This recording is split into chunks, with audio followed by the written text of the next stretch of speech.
What's up, everybody? It's June. We're bored. We've got to talk about risers, so let's get it rolling.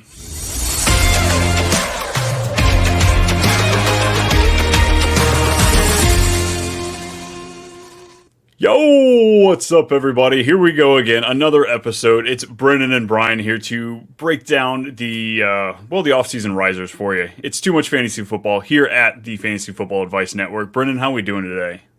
No, just trying to stay cool in this wonderful heat wave that we're all going through.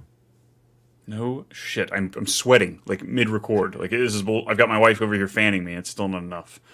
Yeah, it's horrible. I'm too fat for this heat, so I can't do it. I feel you. I sweat like a fat kid. It's bad. It's third t-shirt today. Burning holes through them. It's bad. It's bad. But you know what's not bad? The risers that we're going to talk about today. Before we do get into that, there's a handful of notes. It's not a lot of big things. Trevor Lawrence got his contract a few days ago. $53 million a year, $200 million guaranteed fully. Outrageous, freaking outrageous. So he's now a top 3 paid quarterback because he is a top 3 franchise quarterback. I mean, you can say that. I understand where you're going from this, but like at the end of the day, like Dak is seeing this contract and he's like, "Oh, I'm going to get more." So he's going to probably be the first $60 million quarterback because at the end of the day, he can't be franchise tagged, so he's going to be a free market. So all where he wants to goes. So I think at the end of the day, like Trevor Lawrence's contract will be on the not the most expensive, but it'll probably be like the top. It'll be a top 6 because like CJ Stroud's going to get paid. And then other guys are going to get paid. So it's just a matter of time before it just keeps going up and up and up. Yeah. Purdy's waiting too. Yeah. One guy who's not going to be waiting for the contract like that is Tua. Evidently, Dolphins came out and said he is not a Jared Goff, T-Law type of guy. He is more of a, I guess probably somewhere down there in the 40s. This is something I kind of speculated at a little bit in the draft. Do the Dolphins flirt with maybe looking at another quarterback? Is Tua going to be a franchise and out kind of quarterback? Do you see him, is he the guy of the future for the Dolphins? I think it's a matter of like what, their head coach wants and their front office wants. I think, in all essence, it's like, I think Tua is a very good quarterback. I just think it's also a matter of like, I think his arm is very limited too. I think, the offensive coordinator plays around, does play calling to the best of his abilities for Tua. For me personally, he's going to get a contract somewhere. Like he's going to get paid. Baker got one. He's going to get $50 million. So the Dolphins aren't going to willing to give it up. Are they willing to, reset the clock back because they just paid Waddle? Tyreek's coming off a contract. Will Tyreek want to stay there? If Tua leaves, they have to bring in a new rookie. There's a bunch of things that. Miami's basically looking at the mirror. Are they all in? Are they, kind of waiting this out to see maybe there's a second option? Yeah, I think the way I look at it, there's 12 other guys, at least 8 to 10 other guys I for sure would rather have over Tua. So if you're at that point, you're already looking at a middling QB.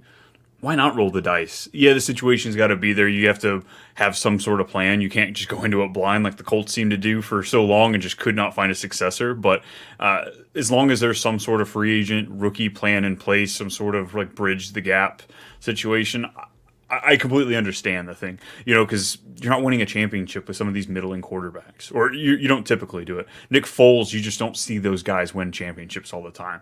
The last quarterbacks that have won it, Matthew Stafford, Peyton Manning, Tom Brady, Patrick Mahomes. Yeah, these we're tired of hearing Mahomes, okay? I just thought I'd save him for last. But yeah, these are the type of quarterbacks you see win Super Bowls over the last 10, 15 years. I think those are the only quarterbacks that have won them over the last 15 years. So I completely understand if they are wanting to move on from him. What other news do we have? Brennan and Ayuk meeting with the 49ers. Maybe we're going to see a resolution there. Do you think they want him long term? No, I think it's just drama. Devo did the same thing, requested a trade, went on Instagram, commenting a bunch of liking photos of him in other jerseys. Like at the end of the day, like I think Ayuk will get paid by San Francisco, or he gets dealt this offseason. Not this. He doesn't get paid this season. He gets paid next season with somebody else. I think that's where it's more likely in. But he will be a San Francisco 49er this year, is what my guess best would be. Yeah, I cannot see a world where it makes sense for the 49ers to trade him before their Super Bowl run this year, especially with him, like you said, he's under contract through next year. So 100% agree, but you got to love the speculation. Him Yeah, in a of Commander's course. uniform would look so ugly. But on the team, it would look great because that uniform just looks ugly on everybody, for being frank. But absolutely love the idea of possibly him going out there and making sure that we don't have to worry, is Jahan Dotson good? Screw it, we got Terry McLaurin and Ayuk, but that's me playing the speculation game. You all know I love that. Any other news you have for us, Brendan, before we get Yeah, you want to into cover our your Rodgers? ears, folks. Anthony Richardson's shoulder is good to go for camp, so we have no worries as Colts fans when we hear that. I, I feel like anything we say in the next 30 seconds, nobody's going to give a shit or believe us. But I've got to take this stuff down. I promise. Next show, the Colts stuff, it's out of here. I'm going to put up my Patriots gear. No. Anthony Richardson, folks, don't overblow it. We do every year with injuries. They happen or they don't. Injury prone, it's a word, but we're not smacking a label on this kid yet. No, he's too intense. He's put on weight. He's like 265 right now. Yeah, he's a big boy. There's linebackers that aren't, like, oh, I can't wait for the season to start. Cannot wait. We're going to be doing rankings on our next episode. I was checking out yours a little bit. You want to give the people a little teaser where you got Anthony Richardson, how high you got him? I think he's QB3 for me at the moment. Yeah. I think he's QB3 or QB4. It's one or the other. So Yeah, I think I've got him 4 right now, but I'm flirting with that 2, 3, 4 range right now. It's hard to keep him out of there. I'm trying to check all my biases, but it's the same thing I'm doing. I think when I did it, I was like, I think it's just an all like I definitely am. I would say I'm more like negative towards the Colts for fantasy football than anything. typically. So if I'm higher on him, like it just should say something. I'm like I am an actual believer in him. So yeah, I am hot and bothered. And you'll know that because I'm not pushing any other the Colts on anybody else. The wide receivers, the running back, I think they're about value, but I think Anthony Richardson is a screaming value as far as what he's going to do to ADP. But let's break into it. Let's talk about our risers. Let's get it rolling. And go ahead, give me that first one. We didn't put him in the news for a reason because you were going to bring him up, but let's break it down. So my first riser is Rhamondre Stevenson.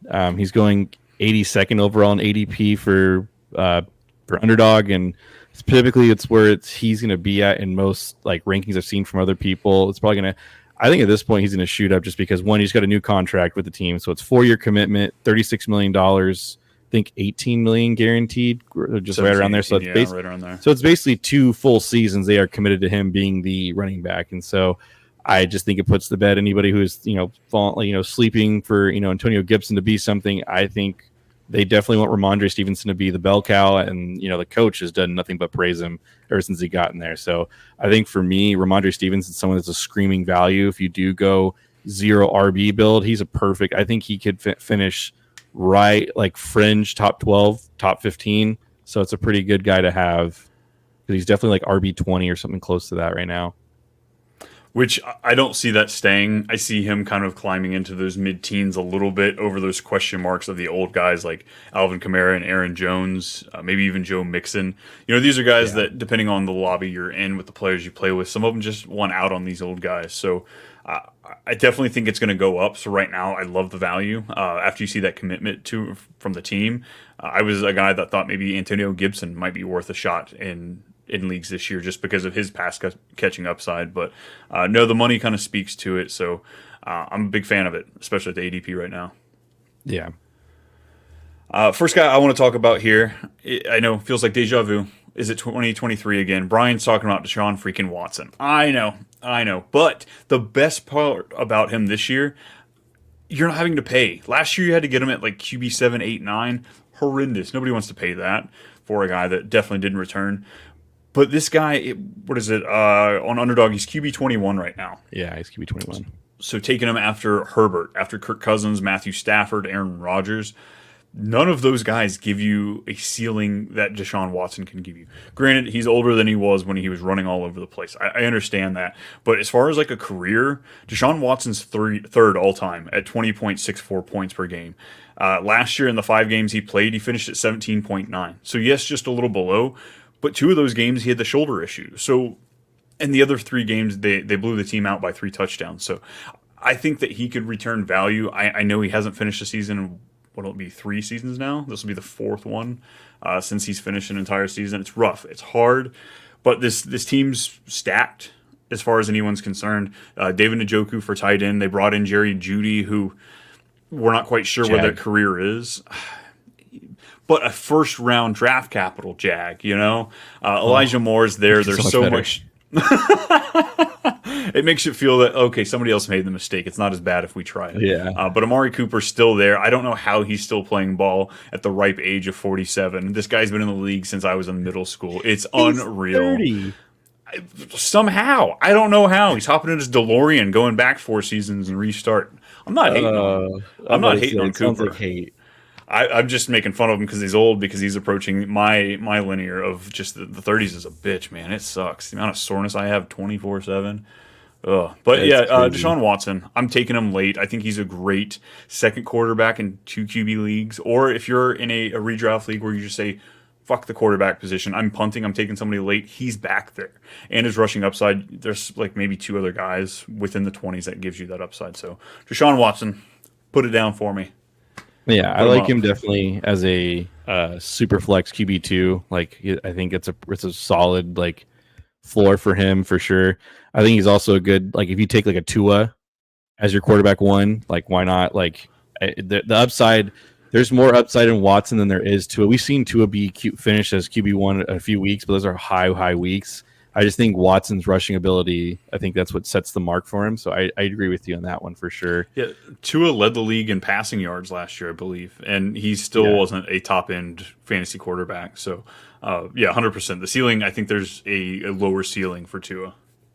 And I think it's funny that you mentioned Deshaun Watson. My next guy is Amari Cooper, who's going 41st right now in ADP, so early 4th round for 12-team leagues.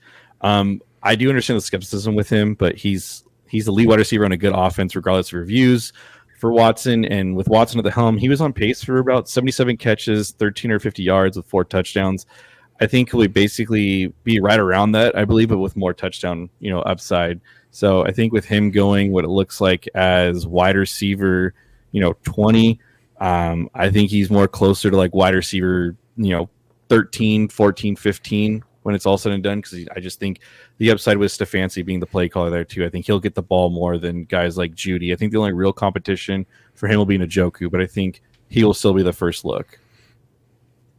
I agree. The guys he's going around, T. Higgins, Zay Flowers, Tank Dell, these are all the second target on their team. I love Tank Dell. Tank Dell, I think, has a much higher ceiling than Cooper, but I think Cooper has a higher chance of being consistent for you each and every week. And like you said, he's got Njoku there as target, somebody to eat up some targets. But when Deshaun Watson was there, Njoku didn't do as well when Deshaun Watson was in. Cooper was the main, he was on the platter there, just being served up. So big fan. I love the tie-in there with the Browns. I definitely went to type in Cooper in my list. But somebody beat me to it. Let's name a running back, because that's a weird situation we're in this year. I feel like everybody's really comfortable with the top 7 or 8 guys, and after that, there's a list of like 15, 20, and it's pick your flavor. Who do you like? Young, old, experienced, not, proven vet, what have you. And Tajay Spears, I think this is probably the 3rd video in the last month and a half that I've highlighted Tajay Spears for some reason. So please don't break my heart. Be gentle with me, Tajay. But this guy's going after Pollard. I love taking the second running back when you're in that the RB dead zone, those ambiguous backfields. I like taking the younger guy in most cases. I do like Zach Moss over Brown, but we'll get into that later. But Tajay Spears, this guy was uber efficient with his runs last year. We saw him in Tulane do a very good job against that zone running, which we see a lot of in Stefanski's offense. So Tajay Spears just has so much potential locked up there. He's pass catcher. This offense should be vastly better with the new head coach coming in there, the new offensive line coach. They took the new left tackle. So I'm a big fan of what Tajay Spears can give you, especially as RB34 is what he's going as. Blake Corum, Gus Edwards, Chase Brown, Ezekiel Elliott. Talent outright above all those other guys. I mean, I'm not a big Tajay. I was big Tajay Spears. And then Tony Pollard came in and said, "Hi, I'm here," and I'm just like, "Ooh, that kind of ruins everything for me." I think realistically, it's going to be I think Tajay Spears has the more boom play. Like if you're going to gamble on somebody to get you the 40-yard scramble touchdown with a reception, it's him.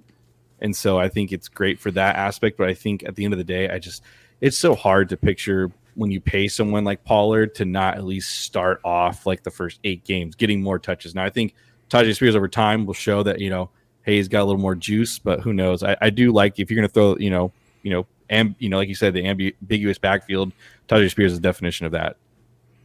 Yeah, it's just one of those points in the draft. Most likely he is going to be your third, maybe fourth running back. So at that point, I am shooting for those upside because I usually have a more secure floor player that I've picked up. Yeah.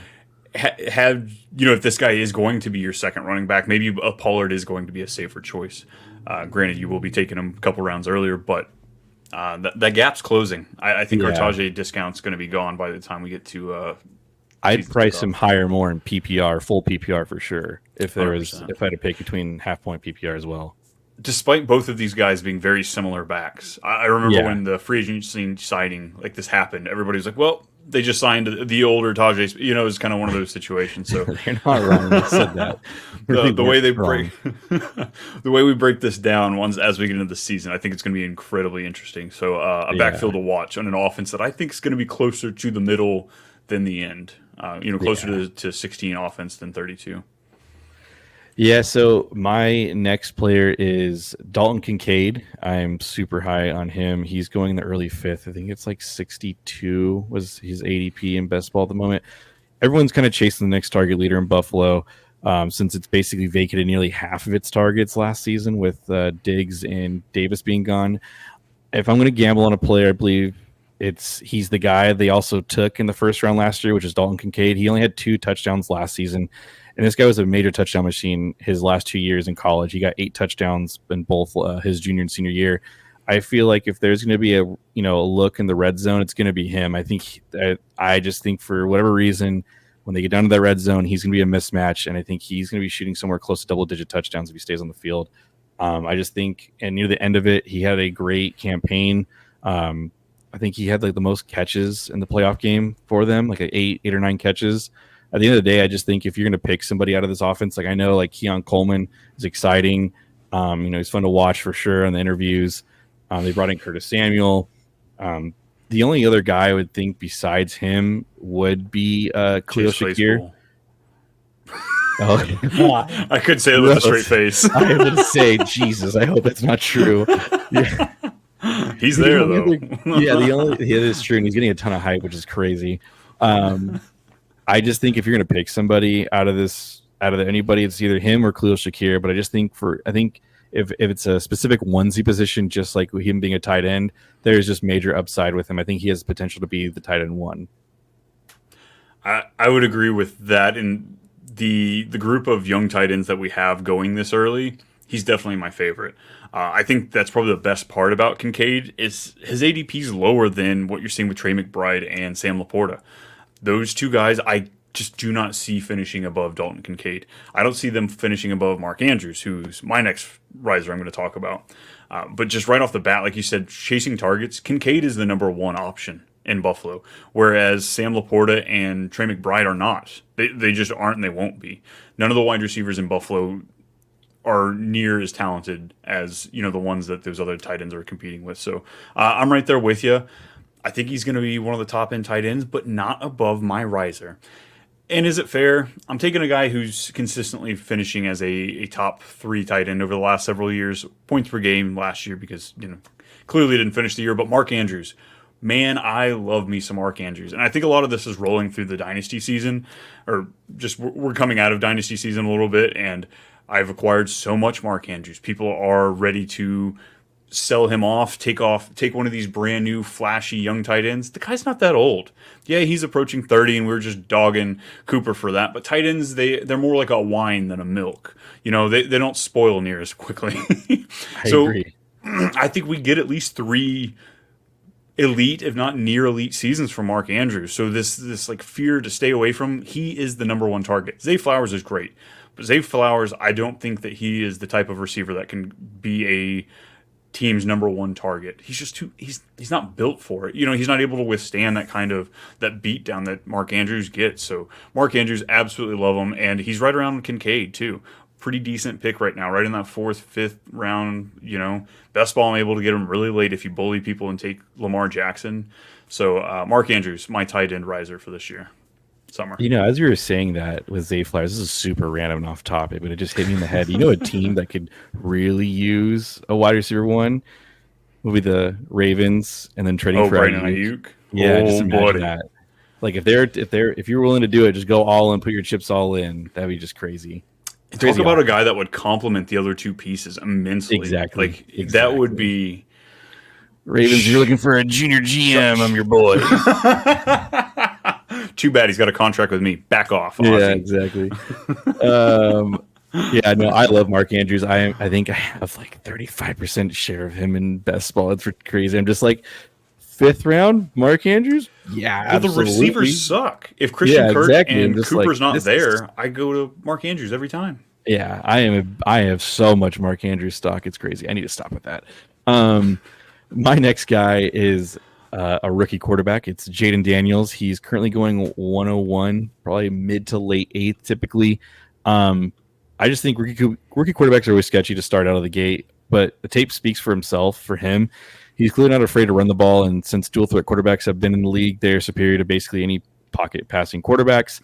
Another thing that goes under the radar for a lot of people for Jaden Daniels is that he was a 70% completion in college, and it wasn't dink and dunks. It was yards thrown in the air like 20 plus consistently to Malik Neighbors and Brian Thomas.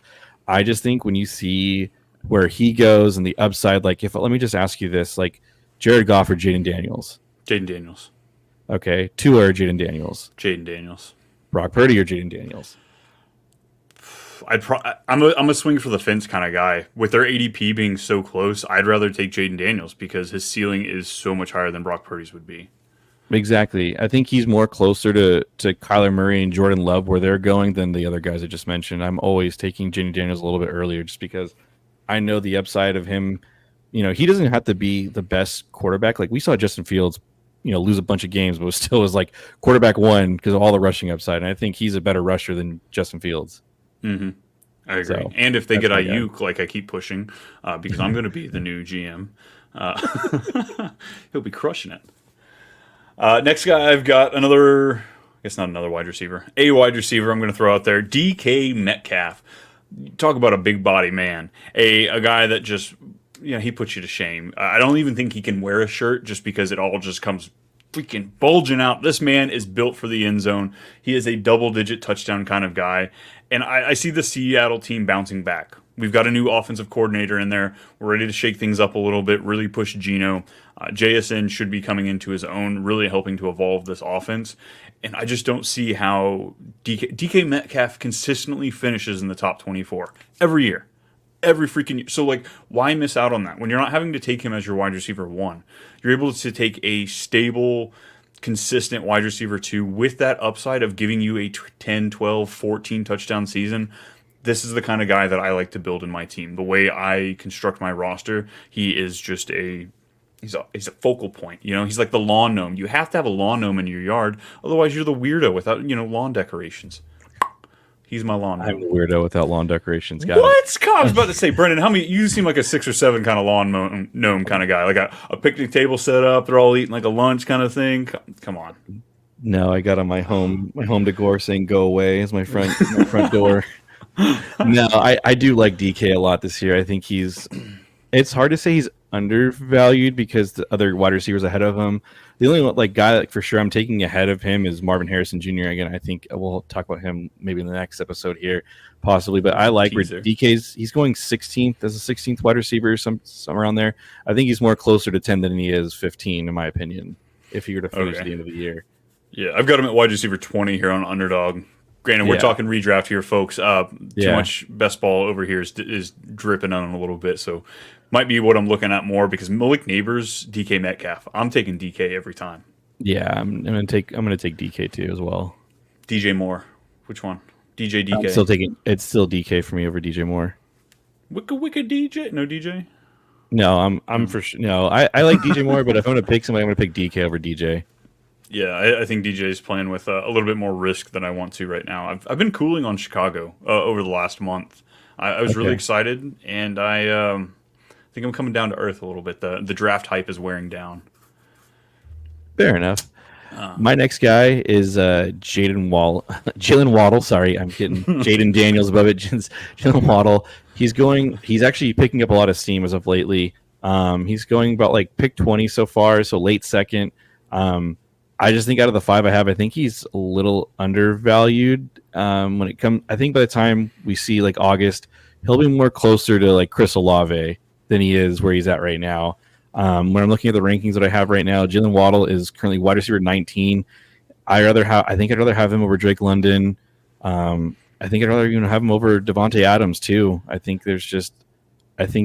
the chance of him, becoming a 30% target share if Tyreek does go down or anything like that, I just think the upside is tremendous. And he finishes wide receiver 10, 7? What was it, 7 or 10? Like 7 2 years his ago. first year, yeah, It's something crazy. I was just amazing. Yeah, I just think the talent's there. He just got injured, and that's why everyone's scared because he got injured last year. But take out the injuries, I think he's a phenomenal wide receiver. Right, newsflash, assholes! All these guys can get injured. Yeah, like it's crazy, and he's younger than most of the guys that are going ahead of him. Yeah, this Waddle is one of my favorite picks. I think a bounce back is in the cards. I'm not a guy that usually buys into the injury-prone stuff, and I'm willing to be wrong. It's not often you see players like Christian McCaffrey get injured back-to-back seasons for the whole year. That just doesn't typically happen. So Jaylen Waddle, it's funny enough, you're talking about DK being at 15, and I was saying he's at 20. Waddle, you're saying you've got him at ADP 20, and here on Underdog he's wide receiver 15. So looks like those two are just flip-flopping a little bit depending on what platform you're playing on. Yeah. Because Waddle over Devonta Smith, Mike Evans, I'd take him over... Sidebar: Devontae Adams. I can't figure out. It's hard to gauge him. It's hard to gauge him because you take some of these wide receiver 2s over him.